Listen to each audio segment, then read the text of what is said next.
On est de retour sur notre dossier et on va se créer un autre sous-dossier qu'on va appeler validation et erreurs courantes. Voilà. Ici, on va se faire un index HTML, hop, un simple doctype. Ok. Et erreurs courantes. Super. Donc, ce qu'on va pouvoir faire, c'est se l'ouvrir à côté, clic droit, Open with Live Server. Voilà, super. Super, très bien. Donc on peut venir ici, on va se faire un petit peu de place, et on va voir les erreurs courantes qu'on peut faire.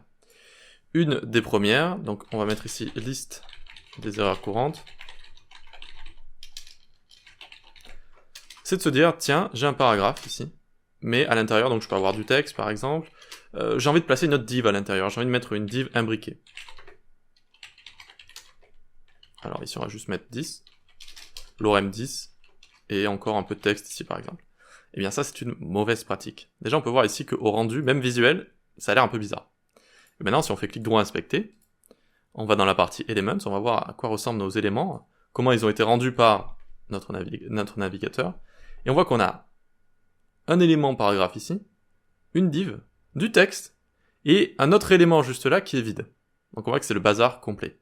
Et c'est là que je vous dis, il peut y avoir des erreurs en strict HTML comme ça. Vous voyez que ça, c'est une erreur. Ça n'a pas rendu ce que je voulais. Moi, je voulais ça, et ça me rend ceci. Voilà. Donc heureusement, ce genre d'erreurs qui vont complètement détruire vos éléments ici sont assez rares, mais elles existent. Donc div dans un paragraphe, c'est interdit. C'est interdit, on ne doit pas le faire.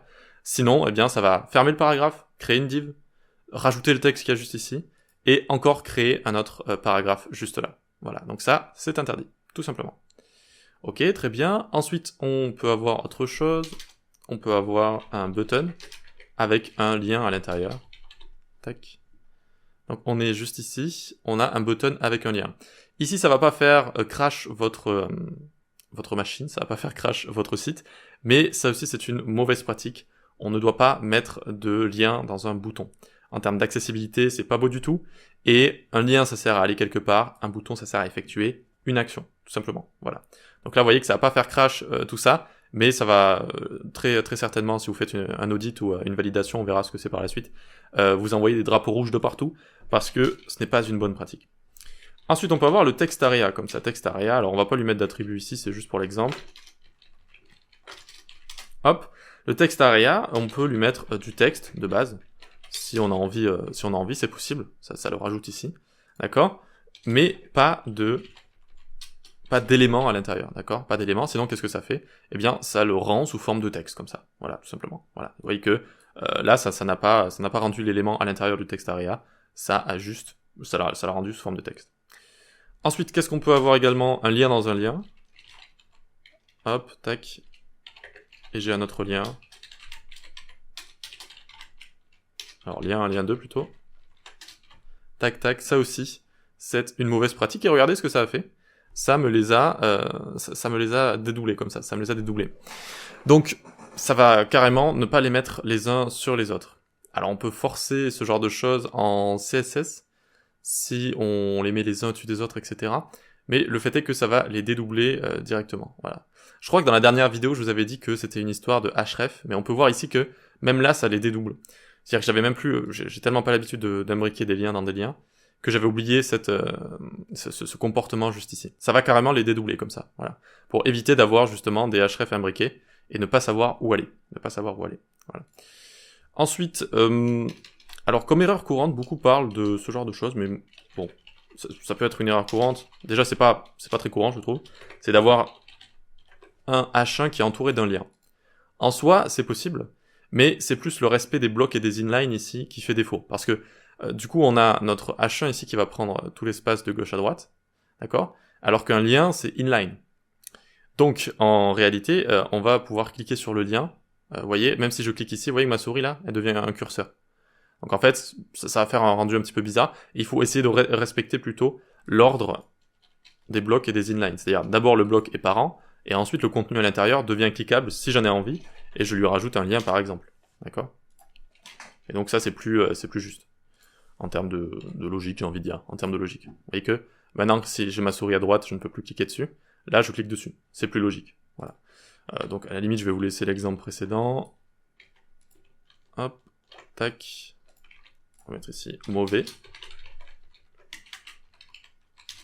Ici, on va mettre bon. Alors mauvais et bon, mais en tout cas, bon. Moi, j'ai jamais mis de lien dans un H1 comme ça. Pourquoi pas, mais c'est pas très courant, c'est pas interdit, mais c'est pas courant. On peut regarder ici. Est-ce qu'on peut mettre un lien dans un H1? Go. Yes, you can. Donc on peut, mais bon, c'est pas quelque chose de très courant. En général, un titre, ça sert juste à définir une page, quoi. Ok, ensuite, pour terminer, je crois que on l'a déjà rencontré précédemment, si je ne m'abuse.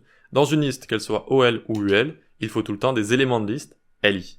Il faut pas de div, il faut pas de paragraphe, il faut tout le temps des LI. Qu'est-ce qui se passe si je mets une div ici? Donc là, j'ai une liste OL, elle est censée être ordonnée. Eh bien, je n'ai pas mes petits chiffres à côté. En gros, on voit que ça s'est rendu, c'est vrai, mais je n'ai pas mes petits chiffres à côté. Il y a quelque chose qui n'a pas fonctionné. Après que les chiffres vous liez ou pas, si vous voulez les styliser, etc., c'est pas la question. On voit que ça a bugué, entre guillemets, le rendu n'est pas exactement ce que je voulais. Alors que, si je mets ici des LI, pardon, tac, là ça va fonctionner. 1, 2, 3, 4, et puis hop, ça s'arrête comme ça. Voilà. Donc dans une liste, toujours des LI. Tout simplement. Toujours des LI. Toujours des éléments LI. Voilà. Très bien, très bien. Et voilà pour les erreurs courantes. Alors, la plus courante, c'est celle-ci, qui peut arriver. On peut se dire, si on ne la connaît pas, on se dit, mais waouh, qu'est-ce qui se passe? Pourquoi ma page m'a rendu comme ça quelque chose de spécial? Dans la même veine, du coup, on a le A juste ici. Ensuite, on a des mauvaises pratiques type lien dans bouton, etc. C'est soit un bouton, soit un lien. On peut avoir les listes aussi, qui sont assez courantes. On a envie de mettre des paragraphes ou quoi que ce soit à l'intérieur. Donc voilà, ce n'est pas très dur à comprendre, mais c'est bon d'avoir ce genre de connaissances, histoire de mieux s'y retrouver.